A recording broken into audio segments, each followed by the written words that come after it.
കിയോറ, നമസ്കാരം. നാട്ടിൽ വന്ന ശേഷം നമ്മുടെ ആദ്യത്തെ യാത്ര കുമ്പളങ്ങിയിലേക്കും ഫോർട്ട് കൊച്ചിയിലേക്കുമാണ്. തൃശ്ശൂരിൽ നിന്നും രാവിലെ തന്നെ അപ്പുവിൻ്റെ പേരൻസിനോട് യാത്ര പറഞ്ഞ് നമ്മൾ കൊച്ചിയിലേക്ക് പോവുകയാണ്. ഒരു ദിവസം ഫോർട്ട് കൊച്ചിയിൽ നിന്ന് കുമ്പളങ്ങിയും ഫോർട്ട് കൊച്ചിയും കണ്ടിട്ട് കൊല്ലത്തേക്ക് പോകാനാണ് ഞങ്ങളുടെ പ്ലാൻ. കൊല്ലത്താണ് എൻ്റെ വീട്. റോഡിലെ തിരക്കൊഴിവാക്കാനാണ് രാവിലെ തന്നെ തൃശ്ശൂരിൽ നിന്ന് ഇറങ്ങിയത്. ബസ്സിലാണ് യാത്ര. പക്ഷേ കൊച്ചിയിലേക്കുള്ള വഴിയിലെല്ലാം നല്ല തിരക്കുണ്ട്. ബസ്സാണേലും ഒച്ചിനെ പോലെ നിരങ്ങി മുന്നോട്ട് നീങ്ങുകയാണ്. ബസ്സിനുള്ളിൽ അധികം ആൾക്കാരൊന്നുമില്ല, അതുകൊണ്ട് സൈലൻ്റാണ്. പക്ഷേ ഇങ്ങനെ നിരങ്ങി പോകുന്നതുകൊണ്ട് നല്ല ബോറടിയുമാണ്. കുറച്ചായപ്പോൾ വിശക്കാനും തുടങ്ങി. അങ്ങനെ നീണ്ട 5 മണിക്കൂറിന് ശേഷമാണ് നമ്മൾ കൊച്ചിയിലെത്തിയത്. കൂടാതെ വിശന്ന് വലഞ്ഞിരിക്കുന്നു. അതുകൊണ്ട് നമ്മുടെ ആദ്യത്തെ ചിന്ത ഭക്ഷണമാണ്. സെർച്ച് ചെയ്തപ്പോൾ ഒരുപാട് നല്ല ഹോട്ടൽസ് ഉണ്ട് ഇവിടെ. പക്ഷേ നമ്മൾ ചൂസ് ചെയ്തത് ബാബ് അറേബി എന്ന അറബിക് റെസ്റ്റോറൻ്റാണ്. നല്ല ഭംഗിയുള്ള ഹോട്ടൽ. നമ്മളൊരു സ്റ്റാർട്ടറും പിന്നെ കപ്പമ ചിക്കനും ബീഫും ഒക്കെ ഓർഡർ ചെയ്തു. അല്പസമയം വെയിറ്റ് ചെയ്യാം. നല്ല സർവീസാണ് ഇവിടെ. പിന്നെ മനോഹരമായ അന്തരീക്ഷവും ആംബിയൻസും ഇവരിവിടെ ക്രിയേറ്റ് ചെയ്തിട്ടുണ്ട്.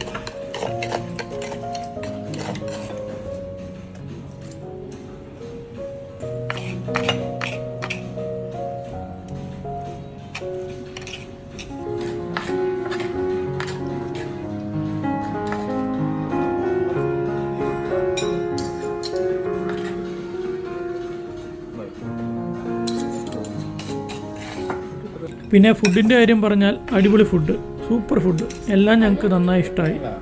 നിങ്ങൾ ഈ വഴി വരുവാണെങ്കിൽ ഈ കടയൊന്ന് ട്രൈ ചെയ്ത് നോക്കൂ. നമ്മൾ യാത്ര ചെയ്യുമ്പോൾ ഫുഡിനും നല്ല ഇമ്പോർട്ടൻസ് ഉണ്ട്. അതും കൂടെ ആസ്വദിക്കാനാണല്ലോ നമ്മൾ യാത്ര ചെയ്യുന്നതും. ചില കടകളും ചില ഫുഡ് ഐറ്റംസും ഒക്കെ നമ്മുടെ ഓർമ്മകളിലെന്നും ആ യാത്രയുടെ ഭാഗമായിട്ട് നിലനിൽക്കാറില്ലേ.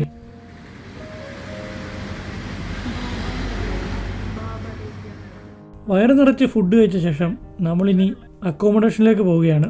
ഫോർട്ട് കൊച്ചിയിൽ തന്നെയാണ് അക്കോമഡേഷൻ. ഫോർട്ട് കൊച്ചിയുടെ ഇടുങ്ങിയ തെരുവുകളിലൂടെയാണ് നമ്മൾ അക്കോമഡേഷനിലേക്ക് പൊയ്ക്കൊണ്ടിരിക്കുന്നത്. റോഡുകളൊക്കെ ഭയങ്കര നാരോ ആണ്. അതുകൊണ്ട് സൂക്ഷിച്ചു വേണം വണ്ടി ഓടിക്കാൻ. തിരക്കുള്ള വഴികളാണിതെല്ലാം. എതിരെ ഒരു വണ്ടി വരുവാണെങ്കിൽ സൈഡ് കൊടുക്കുന്നതൊക്കെ ഒരു ചടങ്ങ് തന്നെയാണ്. നമ്മൾ പോകുന്ന അക്കോമഡേഷന് പാർക്കിംഗ് ഉണ്ടാവുമോ എന്നൊരു ടെൻഷനുണ്ട്. അവരുടെ വെബ്സൈറ്റിൽ പാർക്കിംഗ് ഉണ്ടെന്നാണ് കാണിച്ചത്.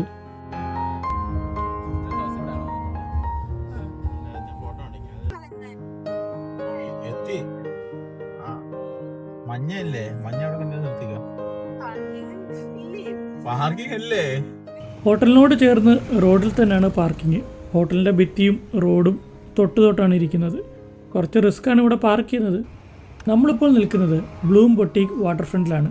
ഒരു ഹെറിറ്റേജ് ബിൽഡിംഗ് ആണിത്. അതുകൂടാതെ ഒരു 3 സ്റ്റാർ ഹോട്ടലും കൂടെയാണ്. അനേകം വർഷങ്ങൾ പഴക്കമുള്ളൊരു കെട്ടിടമാണിത്. ശരിക്കും ഇത് കൊളോണിയൽ കാലഘട്ടത്തിലെ ഒരു കളപ്പുരയാണ്.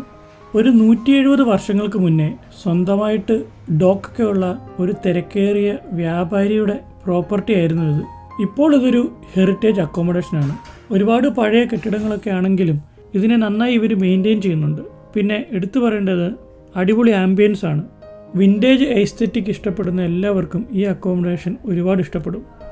ഇതിൻ്റെ ഓരോ കോണിലും അനേകം വർഷങ്ങളുടെ കഥകളുണ്ട്. നല്ല മനോഹരമായ തടിപ്പണികൾ നമുക്കിവിടെ കാണാം.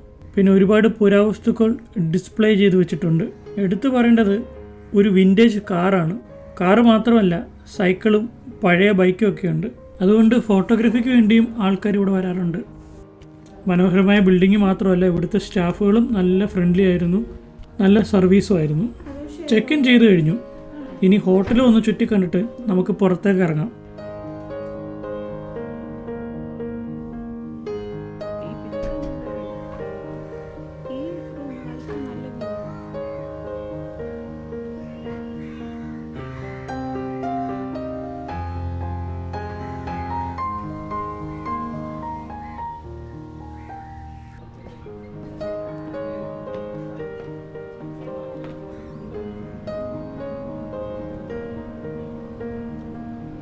ഇനി ഇവിടെ പരിസരമൊക്കെ നമുക്കൊന്ന് നടന്ന് കണ്ടാലോ.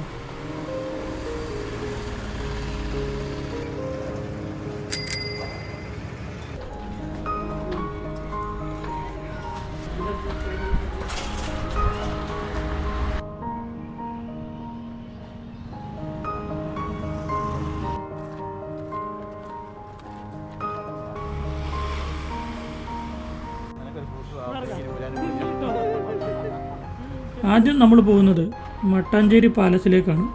ഇവിടുന്നൊരു 20 മിനിറ്റ് നടത്തേ ഉള്ളൂ അങ്ങോട്ട്. 1545 പോർച്ചുഗീസുകാരാണ് ഈ പാലസ് നിർമ്മിച്ചത്. കൊച്ചി രാജാവായ വീരകേരളവർമ്മയ്ക്ക് വേണ്ടിയാണ് പോർച്ചുഗീസുകാർ ഈ കൊട്ടാരം നിർമ്മിച്ച് സമ്മാനമായി നൽകിയത്. പിന്നീട് 1663 ഡച്ചുകാർ ഇതിനെ പുതുക്കി പണിഞ്ഞു. അതുകൊണ്ടാണ് ഇതിനെ ഡച്ച് പാലസ് എന്ന് വിളിക്കുന്നത്. ഇത് വെറും ഒരു കെട്ടിടമായിരുന്നില്ല, രാജകീയ ഭവനമായിരുന്നു.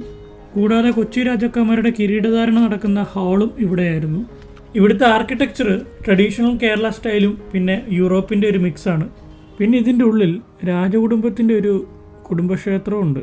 വീഡിയോഗ്രാഫി ഇവിടെ അലൗഡ് അല്ല, അതുകൊണ്ട് കൂടുതൽ കാഴ്ചകൾ കാണിക്കുന്നില്ല. താല്പര്യമുള്ളവർക്ക് ഇവിടെ നേരിട്ട് വന്ന് ചരിത്രത്തെ അടുത്തറിയാം. പുറത്ത് നല്ല ചൂടുണ്ട്. ചൂടിനെ അകറ്റാനായിട്ട് ഒരു നാരങ്ങവെള്ളം ആയാലോ? നാട്ടിൽ വന്ന ശേഷം ആദ്യത്തെ നാരങ്ങവെള്ളം.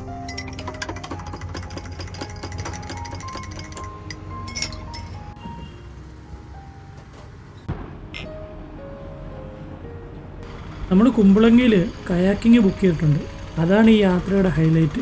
വൈകുന്നേരം 5:30ക്കാണ് ബുക്ക് ചെയ്തേക്കുന്നത്. അതുകൊണ്ട് ഫോർട്ട് കൊച്ചിയുടെ ഈ തിരക്കേറിയ തെരുവുകളോട് നമുക്ക് തൽക്കാലം യാത്ര പറയാം. കുമ്പളങ്ങിയിലേക്ക് പോകാം.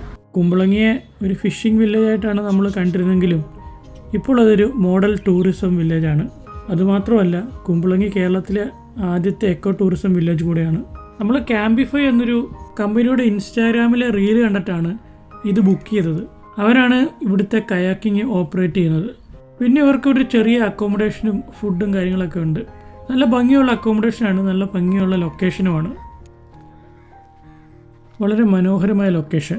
വലിയ ബഹളങ്ങളൊന്നുമില്ല, നല്ല സൈലൻറ്റുമാണ്. കായലിങ്ങനെ അതിൻ്റെ താളത്തിൽ ഒഴുകി പോകുന്നു. പറഞ്ഞ പോലെ ഇത് വേമ്പനാട് കായലാണ്. ഒരുപാട് ചീനവലകൾ കായലിലിങ്ങനെ ഉയർന്നു നിൽക്കുന്നു. നല്ല ഭംഗിയാണത്. അതുകൂടെ കാണാൻ വേണ്ടിയാണ് നമ്മളിവിടെ വരാമെന്ന് തീരുമാനിച്ചത്. ചീനവലകൾ ഫോർട്ട് കൊച്ചിയിലും ഉണ്ട്. ചൂടിൽ നിന്ന് നമ്മളെ രക്ഷിക്കാൻ നല്ലൊരു തണുത്ത കാറ്റും വീശുന്നുണ്ട്.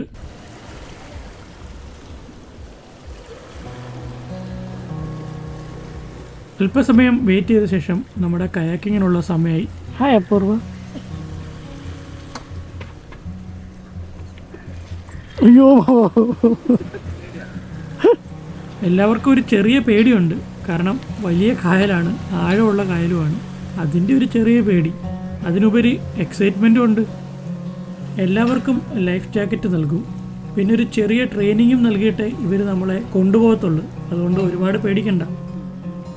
ഞങ്ങൾ 4 പേരല്ലാതെ വേറെ 2 നോർത്ത് ഇന്ത്യൻ പെൺകുട്ടികളും പിന്നെ 2 ജർമ്മൻ പെൺകുട്ടികളും ഉണ്ട്. ഒരു കയാക്കിൽ 2 പേര് വീതമാണ്. ഗൈഡ് മറ്റൊരു കയാക്കിലും. അല്പനേരത്തെ പ്രാക്ടീസ് മതി. കയാക്കിങ് നമുക്ക് പെട്ടെന്ന് പഠിച്ചെടുക്കാവുന്നതാണ്. നിങ്ങളിടിക്കല്ലേ പ്ലീസ്.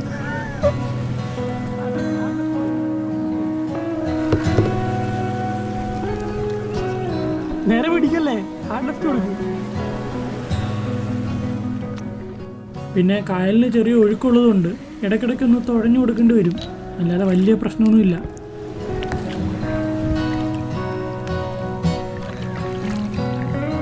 കുറച്ചു നേരത്തെ പ്രാക്ടീസിന് ശേഷം എല്ലാവരും കില്ലാടികളായിട്ടുണ്ട്. ഗൈഡ് പറയുന്ന പോലെ ഇപ്പോൾ എല്ലാവർക്കും ചെയ്യാൻ പറ്റുന്നു. എങ്ങോട്ട് തുഴഞ്ഞു പോകണമെന്ന് ഗൈഡ് നമുക്ക് പറഞ്ഞു തരും. പക്ഷേ ഇതിലേക്കൂടെയൊക്കെ തുഴഞ്ഞു പോകണമെന്നുള്ള ഫ്രീഡം അവർ നമുക്ക് തരുന്നുണ്ട്.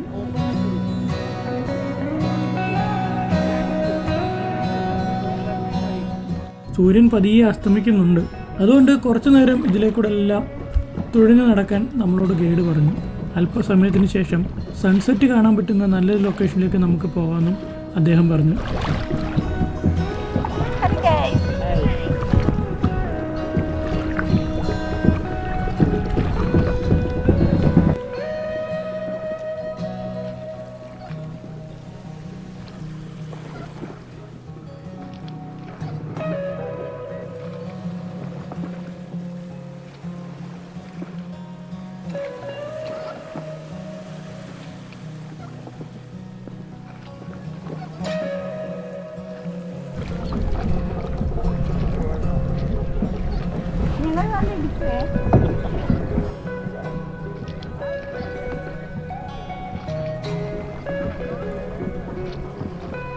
നമ്മൾ ചീനവലകളുടെ ഇടയ്ക്കൂടെയും താറാവിൻ്റെ കൂട്ടങ്ങളൊക്കെ കണ്ടും കൂട്ടുകാരോട് കോമഡിയൊക്കെ പറഞ്ഞും നല്ല എൻജോയ് ചെയ്ത് തുഴഞ്ഞു നീങ്ങുകയാണ്.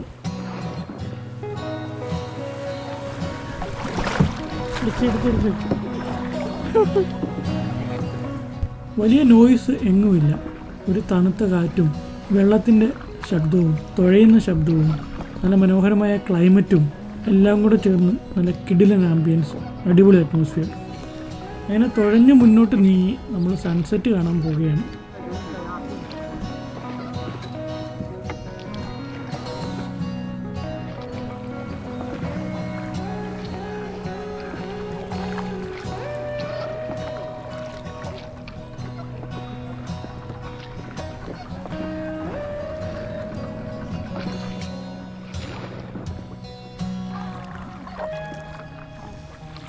ഇടിക്കല്ല മുള്ളേ,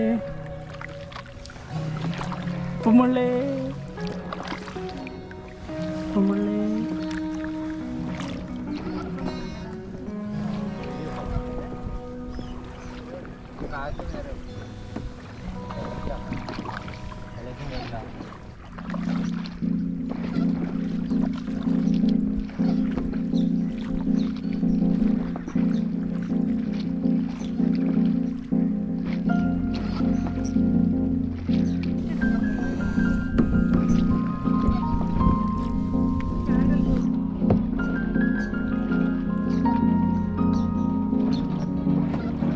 ഇങ്ങനെ സൺസെറ്റ് കണ്ടുകൊണ്ടിരിക്കെ നമ്മുടെ ഗൈഡ് കുമ്പളങ്ങി നൈറ്റ്സിലെ പാട്ടും തീം സോങ്ങും ഒക്കെ പ്ലേ ചെയ്തു.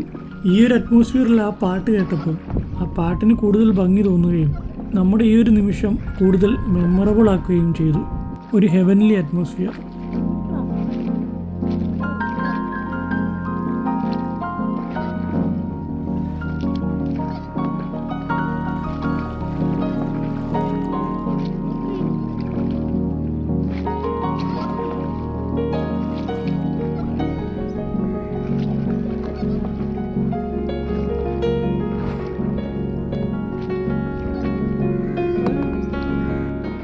ഇവിടുന്ന് തിരിച്ചു പോകാൻ തോന്നുന്നില്ല, പക്ഷേ ഇരുട്ടാവുന്നതിന് മുന്നേ നമുക്ക് തിരിച്ചു കയറണമല്ലോ. അങ്ങനെ അസ്തമയ സൂര്യന് താഴെ കുറേ നേരമായി നമ്മൾ ഒഴുകി നടക്കുകയാണ്.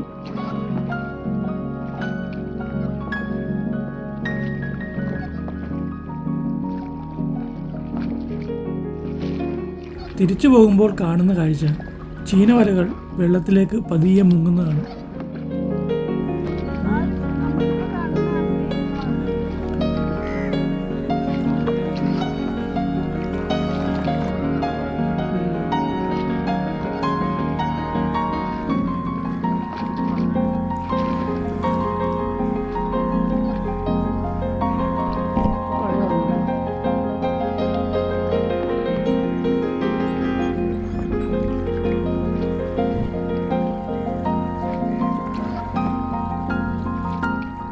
നല്ല മനോഹരമായ കാഴ്ചയാണ്. പ്രതീക്ഷിക്കാതെ കിട്ടിയ നല്ലൊരു മൂമെൻറ്റ്. ഇത്തിരി നേരം കയാക്കിലിരുന്ന് അതും കണ്ടു.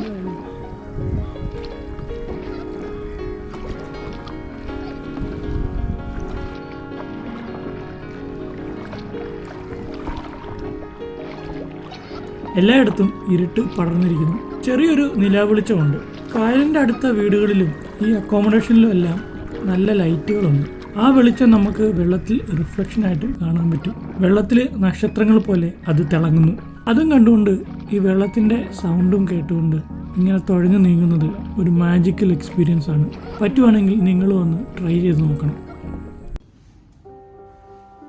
രാവിലെ നമുക്ക് ബ്രേക്ക്ഫാസ്റ്റ് കഴിക്കുമ്പോൾ അക്കോമഡേഷൻ്റെ കൂടെ ബ്രേക്ക്ഫാസ്റ്റും ഇൻക്ലൂഡഡ് ആണ്. അതിൻ്റെ കൂടെ നമുക്ക് ബാക്കിലത്തെ കാഴ്ചകളും കാണാം. പഴയ ബിൽഡിംഗ് ആണെങ്കിലും ഈ ഹോട്ടൽ നന്നായിട്ട് ഇതിനെ മെയിൻറ്റെയിൻ ചെയ്തിട്ടുണ്ട്. നമുക്ക് പുറത്ത് വാർഫ് പോലെ വെള്ളത്തിലേക്ക് ഇറങ്ങി നിൽക്കുന്ന സ്ഥലമുണ്ട്. അവിടെ ഇരുന്ന് വേണമെങ്കിലും കഴിക്കാം, അല്ലെങ്കിൽ ഇവിടെ ഷെയ്ഡിലിരുന്നും കഴിക്കാം. നമ്മൾ തൽക്കാലം ഷെയ്ഡിലിരുന്ന് കഴിക്കാൻ തീരുമാനിച്ചു.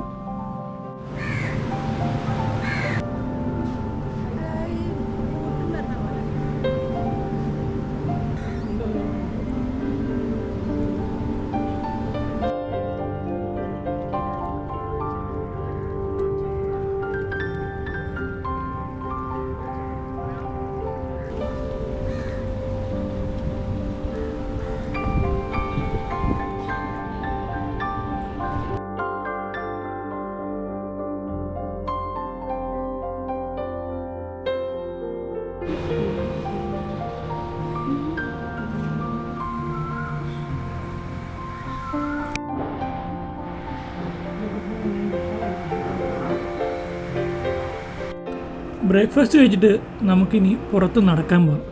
ആദ്യം പോകുന്നത് ജൂ ടൗണിലേക്കാണ്. ഇവിടുന്ന് ഒരു 10 മിനിറ്റ് നടന്നാൽ മതി. നമ്മൾ ഇത്ര രാവിലെ തന്നെ അങ്ങോട്ട് ഇറങ്ങുന്നത് തിരക്കില്ലാതെ ആ സ്ട്രീറ്റുകൾ കാണാൻ വേണ്ടിയും പിന്നെ ഇതെല്ലാം കണ്ടിട്ട് നമുക്ക് നേരത്തെ കൊച്ചിയിൽ നിന്നും കൊല്ലത്തേക്ക് പുറപ്പെടണം. അല്ലെങ്കിൽ നമ്മൾ ട്രാഫിക്കിൽ പെട്ടു. ഇന്നലത്തെ പോലെ ട്രാഫിക്കിൽ കിടക്കാൻ വയ്യ. കൊളോണിയൽ കാലഘട്ടത്തിലെ പഴയ കെട്ടിടങ്ങളും ഒരുപാട് പുരാവസ്തു ഐറ്റംസ് വിൽക്കുന്ന കടകളും കഫേകളും സുഗന്ധവ്യഞ്ജന കടകളും റെസ്റ്റോറൻറ്റുകളൊക്കെ നമുക്ക് ഈ വഴിയിൽ കാണാം. പിന്നെ സുവനീർ വിൽക്കുന്ന കടകളും ഉണ്ട്. മിക്ക കടകളുടെ മുന്നിലൂടെ പോകുമ്പോഴും ഒന്ന് നിന്ന് അതൊക്കെ നന്നായിട്ട് നോക്കി അതിൻ്റെ ഭംഗി ആസ്വദിക്കാൻ നമുക്ക് തോന്നും. അതുപോലെ ഭംഗിയുള്ള ഒരുപാട് സാധനങ്ങളാണ് ഇവിടെ വിൽക്കാൻ വെച്ചിരിക്കുന്നത്. ഓച്ചിറക്കാളയുടെ തല വരെ ഇവിടെ കണ്ടു.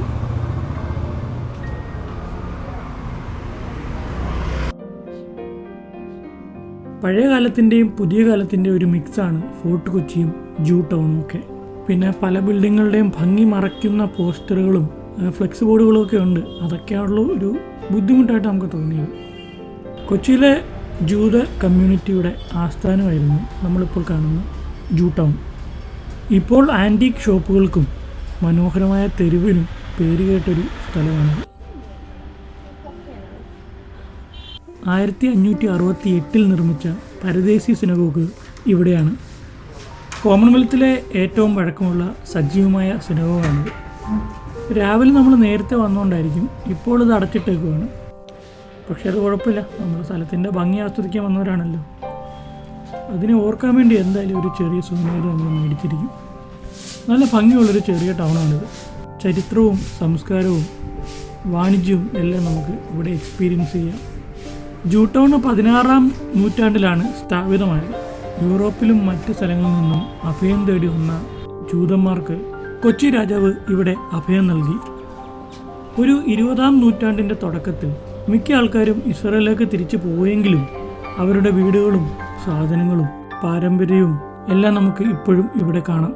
അവരുപയോഗിച്ചിരുന്ന ആൻറ്റീക്ക് ഉപകരണങ്ങളും പിന്നെ ഇന്ത്യയിൽ നിന്നും ചൈനയിൽ നിന്നും പിന്നെ ലോകത്തിൻ്റെ പല ഭാഗത്തു നിന്നുള്ള ആൻറ്റീക്ക് വസ്തുക്കളും ഇവിടെ പല കടകളിൽ നമുക്ക് കാണാം. താല്പര്യമുള്ളവർക്ക് അതൊക്കെ മേടിക്കുകയും ചെയ്യാം. പിന്നെ ഇവിടെയൊക്കെ നല്ല സ്പൈസസിൻ്റെ മണമുണ്ട്. അതൊരു പ്രത്യേക അനുഭവമാണ്. കേരളത്തിൻ്റെ സ്പൈസസുകൾ ലോകത്തിൻ്റെ പല ഭാഗത്തേക്കും ഇവിടുന്നും കയറ്റി അയച്ചിരുന്നു. സിനഗോഗും മട്ടാഞ്ചേരി പാലസ് മാത്രമല്ല, നല്ല മനോഹരമായ പള്ളികളും മറ്റ് പല കാഴ്ചകളും ഫോർട്ട് കൊച്ചിക്കും ജൂ ടൗണിൻ്റെ അടുത്തൊക്കെ ഉണ്ട്. പിന്നെ ഭക്ഷണത്തിനായാലും കോഫിക്കൊക്കെ ആയാലും നല്ല കടകളും ഇവിടെയുണ്ട്. ഒരു 2 മുതൽ 4 മണിക്കൂറുകൾ നമുക്ക് ഇവിടെ കറങ്ങി നടന്ന് കാണാൻ പറ്റുന്ന ഒരുപാട് നല്ല കാഴ്ചകളുണ്ട്. ഓഗസ്റ്റ് മുതൽ മാർച്ച് വരെ ഇവിടെ നല്ല തിരക്കുണ്ടാവുമെന്നാണ് നമ്മൾ സംസാരിച്ചപ്പോൾ അറിഞ്ഞത്. ജൂ ടൗൺ ഒരു സാധാരണ ടൗൺ മാത്രമല്ല, ഒരു മൾട്ടി കൾച്ചർ ലിവിങ് മ്യൂസിയമാണ്. നല്ല രസമാണ് ഇവിടെ. പോകുന്നതിന് മുന്നേ ഓർമ്മയ്ക്കായി ഒരു സുവനീറും നമ്മൾ മേടിച്ചു.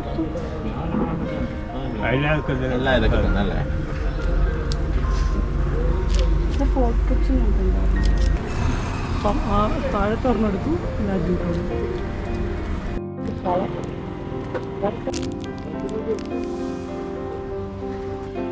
തിരിച്ച് അക്കോമഡേഷനിൽ പോയി നമ്മൾ ചെക്കൗട്ട് ചെയ്തു. ഇനി കൊല്ലത്തേക്ക് പോകുന്നതിന് മുന്നേ ഒരു സ്റ്റോപ്പ് കൂടെ ഉണ്ട്, സാന്റാക്രൂസ് കത്തീഡ്രൽ ബസിലിക്ക. ഇതൂടെ കണ്ടിട്ട് നമുക്ക് തിരിച്ചു പോകാം. ഇന്ത്യയിലെ ഏറ്റവും പഴക്കം കൂടിയ ചർച്ചുകളിൽ ഒരെണ്ണം കൂടെയാണിത്. 5 നൂറ്റാണ്ടുകൾക്കേറെയായി നിലകൊള്ളുന്ന ഒരു ചർച്ചാണിത്. ഇവിടെ നമുക്ക് അകത്ത് കയറാനുള്ള സമയമില്ല. അതുകൊണ്ട് പുറത്ത് നിന്ന് ഈ മനോഹരമായ പള്ളിയുടെ കാഴ്ചകൾ നമുക്ക് കാണാം. കുറച്ച് ഫോട്ടോസും എടുക്കാം. അത് കഴിഞ്ഞ് ട്രാഫിക് സീനാവുന്നതിന് മുന്നേ നമുക്ക് ഇവിടുന്ന് സ്ഥലം വിടണം. നമ്മുടെ കൂടെ കൊല്ലത്ത് വരെ കൂട്ടുകാരും വരുന്നുണ്ട്. നമ്മളെ വീട്ടിൽ വിട്ടിട്ട് അവർ പോകുന്നത്. അങ്ങനെ 1 വർഷത്തിന് ശേഷം വീണ്ടും വീട്ടിലേക്ക് പോവുകയാണ്. സ്വന്തം നാട്ടിലേക്കും പരിചിതമായ തെരുവുകളിലേക്കും. ഫ്രണ്ട്സിൻ്റെ കൂടെയുള്ള റോഡ് യാത്രകളൊക്കെ ഭയങ്കര രസമാണ്. പകുതി സമയം കോമഡി ആയിരിക്കും, പിന്നെ പകുതി സമയം എവിടുന്ന് ഫുഡ് കഴിക്കാമെന്നുള്ള ചർച്ചയായിരിക്കും. കുമ്പളങ്ങിയിലേക്കും ഫോർട്ട് കൊച്ചിയിലേക്കുമുള്ള നമ്മുടെ യാത്ര മനോഹരമായിരുന്നു. മനോഹരമായ അനുഭവങ്ങളും നല്ല ഓർമ്മകളും അത് നൽകി. നമ്മളോടൊപ്പം ഈ ചെറിയ യാത്ര നടത്തിയ എല്ലാവർക്കും വളരെ നന്ദി. ഇനി നമുക്ക് അടുത്ത വീഡിയോയിൽ കാണാം. കൂടുതൽ വീഡിയോകൾ കാണാൻ ചാനൽ സബ്സ്ക്രൈബ് ചെയ്യാനും ലൈക്ക് ചെയ്യാനും ഇഷ്ടപ്പെട്ടാൽ നിങ്ങൾ കമൻറ്റ് ചെയ്യാനും മറക്കല്ലേ.